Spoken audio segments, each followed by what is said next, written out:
The valley was a coffin carved from stone. SEAL Team 6 crouched in the dirt, their backs pressed against splintering rocks as enemy fire thundered from every direction.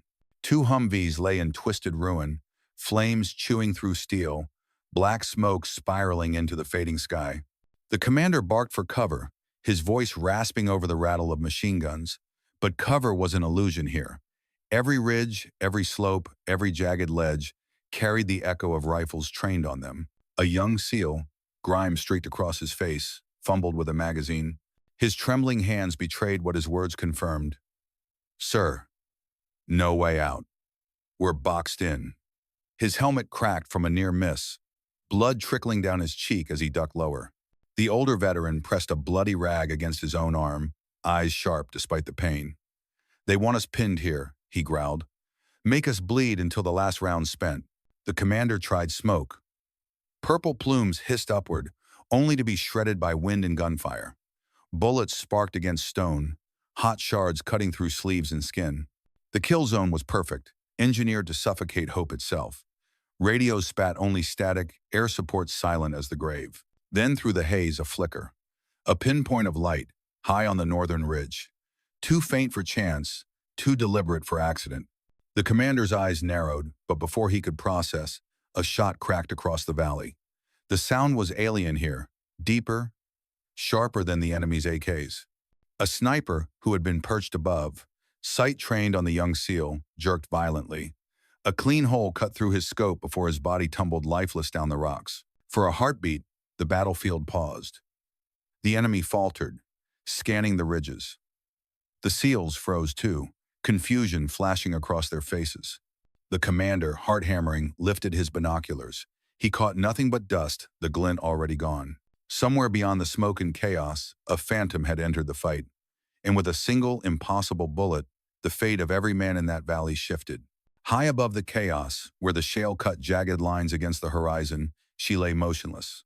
Hoa Karen's beige desert cloak clung to the ground, blending into stone and shadow. Dust caked her black hair, sweat traced thin lines down her cheek, but her eyes deep, unwavering, stayed fixed on the valley below. Through the scope of her Macmillan TAC 338, every flicker of movement became a target, every angle of death laid bare. No one was supposed to know she was here. To the world, Hoa Karen had died years ago, swallowed by a failed Syria op that left nothing but whispers in its wake. Her name had become myth in special operations circles, a ghost, a story passed between soldiers around dim barracks lights. But Karen had walked away, burying the legend along with the pain. She sought silence in the mountains, a life stripped of call signs and kill counts. And yet, as the valley burned beneath her, she could not look away. SEAL Team 6 caught in a noose of fire, bleeding, trapped, men fighting with the same stubbornness she once lived by. Her jaw tightened, and the memory of every fallen comrade clawed at her chest. She had sworn never to pick up the rifle again, never to feel the weight of steel and trigger on her shoulder. But destiny has a way of dragging ghosts back into the light. Her finger brushed the trigger. She inhaled slow, steady, exhaled. Another shot cracked, and a second enemy sniper slumped forward, his rifle skidding uselessly down the rocks. Below, the young SEAL gasped as the bullet meant for him never came. He didn't see her, didn't know her, but hope sparked in his eyes where fear had been. Karen shifted, sliding to a new position with the fluid grace of someone who had long ago mastered the mountain's silence. Her knees dug into the shale, cloak snagging against jagged edges, tearing a strip loose. She ignored it. Her focus was absolute. Another enemy leaned too far, laughing as he lined up a kill. Karen's round silenced him mid-taunt, the sound of his body hitting rock louder than his words had ever been. The SEALs below felt the shift, though they couldn't name it. Less fire rained down, less laughter taunted them. The commander's eyes narrowed, scanning the ridges, catching another glint before it vanished into haze. Whoever was out there, whoever was bending death away from his men, was no ordinary ally. Karen reloaded with practiced calm, the motion muscle memory etched into her bones. Her breaths were steady, her heartbeat measured, her world narrowed to crosshairs and wind. Years of solitude had not dulled her skill. If anything, the silence had honed it sharper than ever. She whispered to herself, a mantra she once lived by, One shot, one life. The enemy began to notice. Their movement slowed, heads jerking toward the ridges, voices snapping sharp commands instead of mocking laughs. Fear, faint but real, bled into their formation. In the valley below, a wounded seal pressed a photo of his daughter against his chest, murmuring thanks to a savior he would never see. And still, Hoa Karen remained invisible, a phantom in the dust, drawn back into a war she never meant to fight again. With every shot, the legend stirred from its grave. The valley didn't quiet for long. After each crack of Karen's rifle came an answering storm, angrier, sharper, more disciplined. The enemy had realized something was wrong, that their flawless ambush was unraveling one precise bullet at a time. Voices in foreign tongues barked new commands from the cliffs, sharper than the mocking jeers of minutes before. The laughter was gone. 3 fighters broke from cover above, patched together camouflage fluttering as they descended the slope with reckless confidence. Their AKs spat fire into the crevice where the seals huddled, bullets chewing apart stone. One round clipped the young seal's goggles, the shrapnel cutting a red line across his cheek. He cursed, ripping the ruined lenses off, his breathing ragged. Another man, a broad-shouldered operator with a shaved head, took a round in the shoulder, collapsing hard, his rifle skidding across the dirt. "Pull him back!" the commander barked, and 2 teammates dragged the wounded man deeper into the crevice.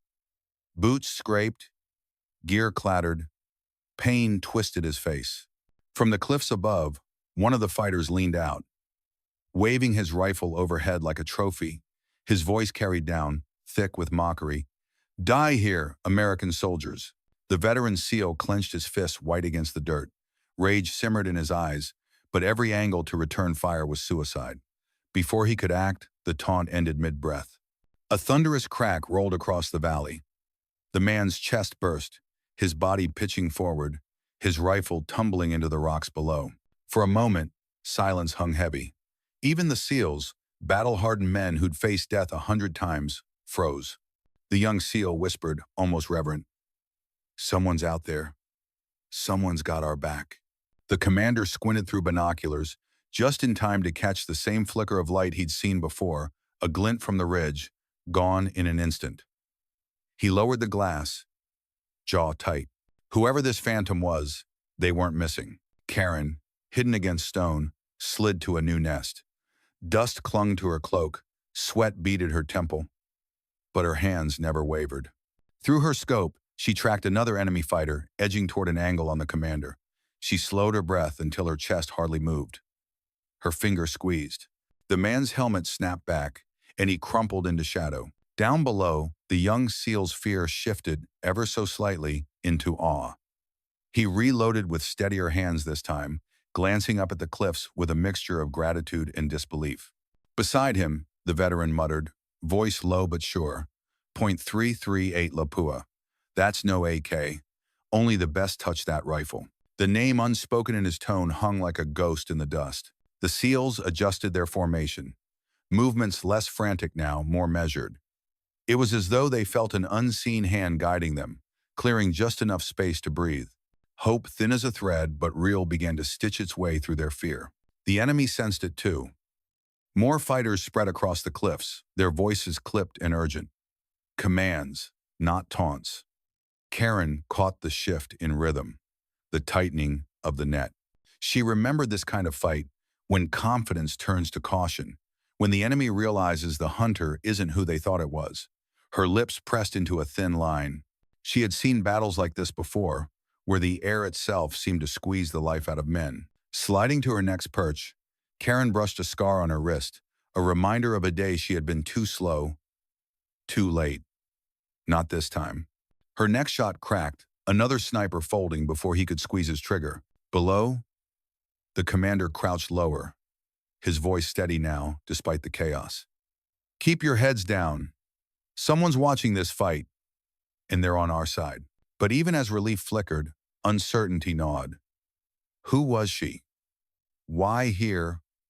Why now? The young SEAL whispered what they all felt but dared not say aloud. She's not missing, she's hunting. The quiet lasted less than a breath. A red flare arced skyward from the northern ridge, its glow staining the dust, a violent crimson. The SEALs flinched instinctively, recognizing what it meant. Reinforcements. 15 more fighters surged from the shadows, their boots pounding the shale as they dragged something heavy between them. The commander's chest tightened as he saw the hulking silhouette. A DSK heavy machine gun, its barrel glinting like a serpent's fang. "Down!" he shouted, but the warning was drowned by the roar. The .50 caliber thunder ripped the valley apart. Stones shattered, boulders cracked into shrapnel. Dust engulfed the crevice. The air filled with the metallic scream of ricochets. One round punched through a rock wall and missed the veteran SEAL's head by inches, showering him in grit. Another tore open the commander's pack, scattering maps and a small leather-bound journal across the dirt. The young SEAL lunged, hands scrabbling through dust to snatch the journal back. He froze mid-reach as a sniper locked onto him from above, but the shot never came. A deeper boom cracked across the battlefield, and the sniper pitched backward, lifeless.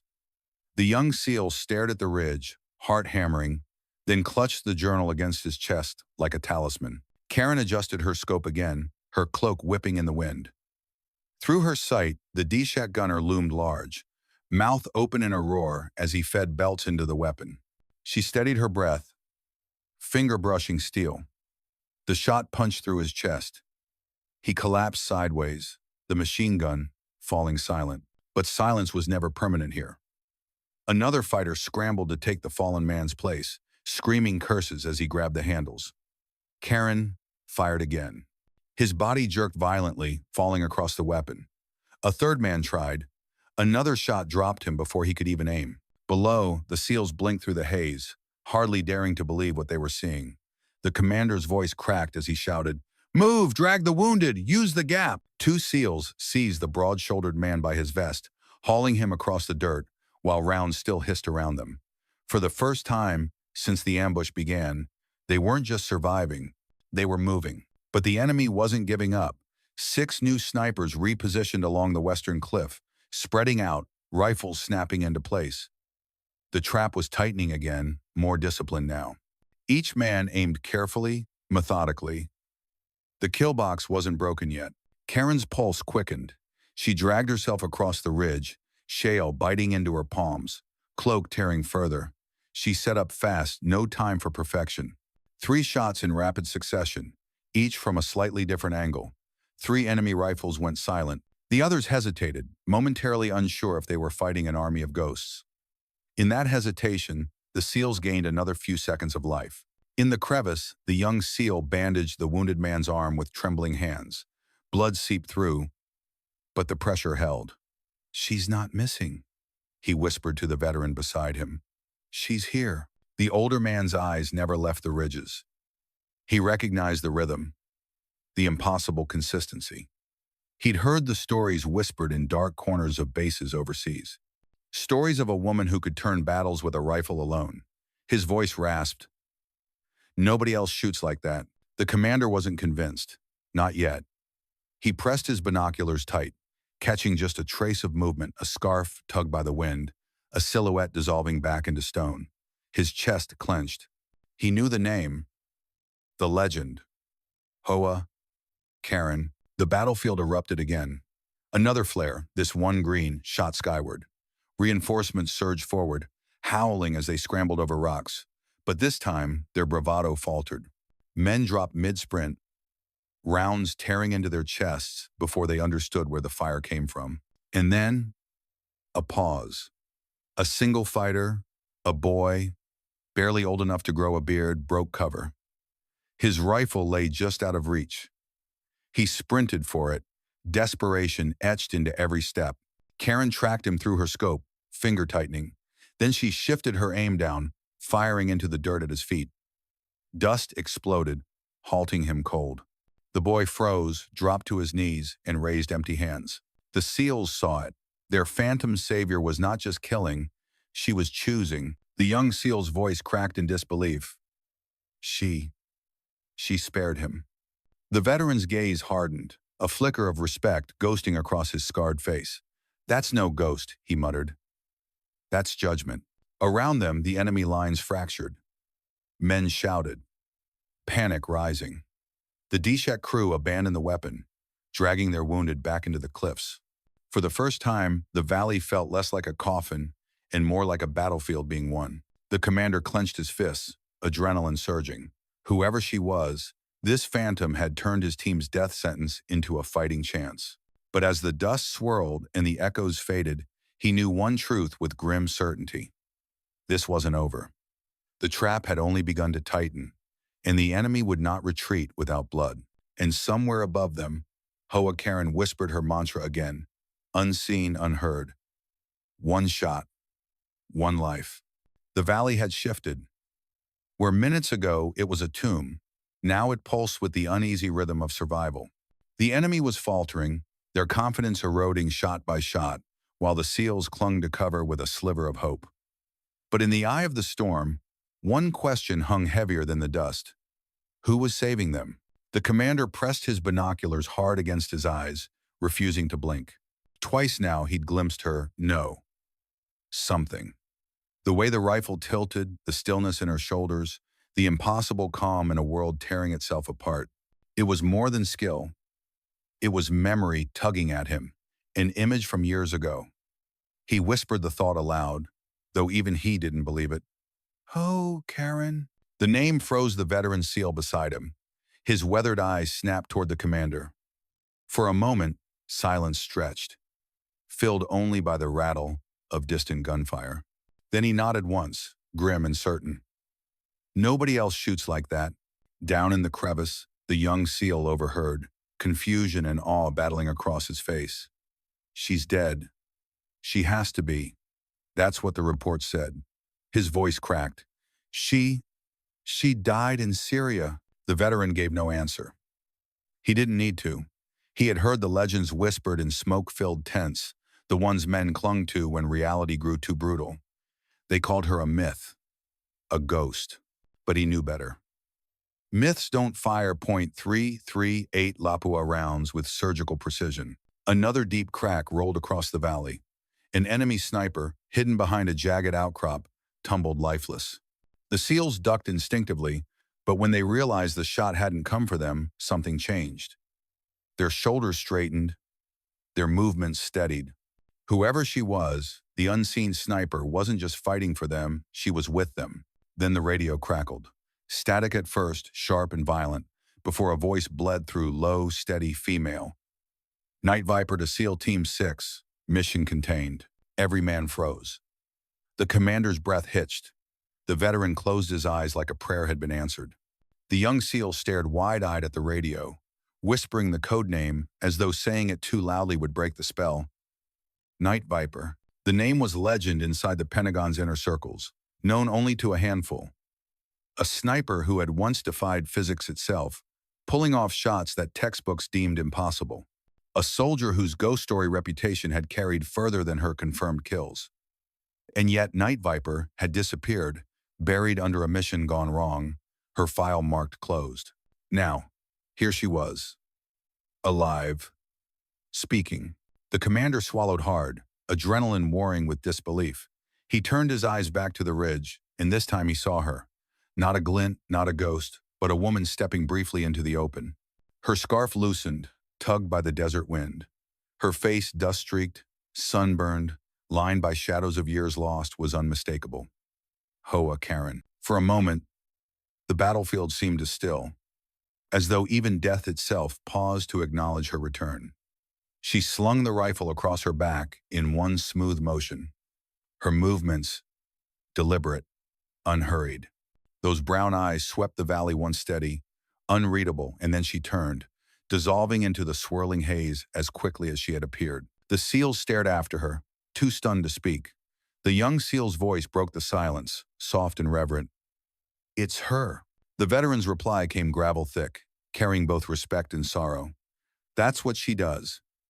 She shows up when the world needs her most, and then she's gone." The valley exhaled at last. Gunfire sputtered into silence, leaving only the hiss of burning fuel and the groans of stone collapsing under its own wounds. The enemy was gone, their bodies scattered across the ridges, their survivors retreating like shadows melting back into the mountains. The echoes of the fight clung to the dust, but the battle was finished. SEAL Team 6 emerged slowly from the crevice, shoulders hunched, weapons raised. Every step was careful, suspicious, as though the ground itself might still bite. The wounded were dragged into the open, faces pale, uniforms soaked with blood and dirt. The broad-shouldered SEAL leaned heavily on two teammates, his arm bound tight in a ragged bandage, his breath shallow but steady. They had survived, but not by their own strength. The commander's boots crunched on shattered rock as he surveyed the field. Maps and papers scattered from his torn pack still littered the dirt, but he barely noticed. His binoculars hung useless at his chest. His mind replayed the impossible shots, the radio call, the glimpse of a face that should not have existed. Hoa, Karen, Night Viper. A ghost made flesh. Sir, the young SEAL muttered, voice trembling with exhaustion. What do we tell them? At base? About her? The commander didn't answer. His eyes lifted once more to the ridge. Empty. Only dust dancing in the wind. She was gone again, leaving nothing but silence in her wake. He let out a long breath, almost a sigh, before forcing his voice steady. We tell them nothing. Just that we made it out. The veteran SEAL grunted in agreement, though his gaze never left the horizon. He knew what the commander was doing, protecting her, protecting the myth. Some truths were too dangerous for reports. Some legends worked better in whispers. Around them, the team gathered what they could from the wreckage, salvaging ammunition, patching wounds, dragging the dead away from fire. Their movements were slower now, but steadier, as though the phantom's presence had left a trace of strength behind. The young SEAL, blood still crusted along his cheek, lingered longer than the others. His eyes searched the cliffs, hungry for another glimpse, for a sign that she hadn't vanished completely. But there was nothing. Just the shifting haze and the whisper of wind. She saved us, he whispered, almost to himself. The veteran finally turned, voice low but firm. That's what she does. And then she disappears. The commander raised his radio once more, testing it against the static. Still broken, still alone. Yet in that silence, the team carried something new, not just survival, but the weight of a miracle. The knowledge that somewhere in the dust walked a legend who chose to save them. Back at base, the report was filed with clinical brevity. Enemy ambush neutralized, survivors extracted, classified materials preserved. Not a single mention of the phantom on the ridge. The commander's words were deliberate omissions, chosen with care. Some truths belong to silence, but silence is never empty. Within hours, whispers began to move. Among operators in the mess hall, among officers in dim-lit rooms, the story grew teeth. A woman cloaked in desert dust, firing impossible shots, saving a team that should have been annihilated. Some dismissed it as exaggeration, a myth soldiers tell themselves to explain survival. Others leaned in, eyes narrowed, remembering a code name buried deep in restricted files. Night Viper. The young SEAL carried the memory differently. He spoke of her in hushed tones, not as a ghost but as a presence. One shot, one life, he would whisper, repeating the words he swore he heard in the crack of each bullet. His voice carried awe, but also something else, a belief that legends don't just exist in stories, they walk beside us when we need them most. The veteran never confirmed, never denied. He had no need. The scar on his arm, the look in his eyes, told all the truth he would ever share. To him, she wasn't a rumor. She was judgment made flesh, appearing when the line between survival and death was razor thin. And Hoa Karen herself? By dawn, she was gone. Her footprints were already erased by wind, her cloak folded back into the dust. She asked for no recognition, no gratitude. Her silence screamed louder than metals ever could. She had given them life, then vanished as though she had never existed. But the valley would remember, and so would the men who crawled out alive. Because sometimes, salvation doesn't arrive in roaring helicopters or blaring trumpets. Sometimes it comes in a single glint of light, a single impossible bullet, a whisper in the dust. And the message lingered, not just for soldiers, but for anyone who had ever been written off, forgotten, underestimated. You don't need the world to see you to matter. You don't need applause to prove your worth. Like Hoa Karen, you can rise when no one expects it. You can change everything with a single act, a single choice. Legends are not born. They are chosen one silent trigger pull at a time.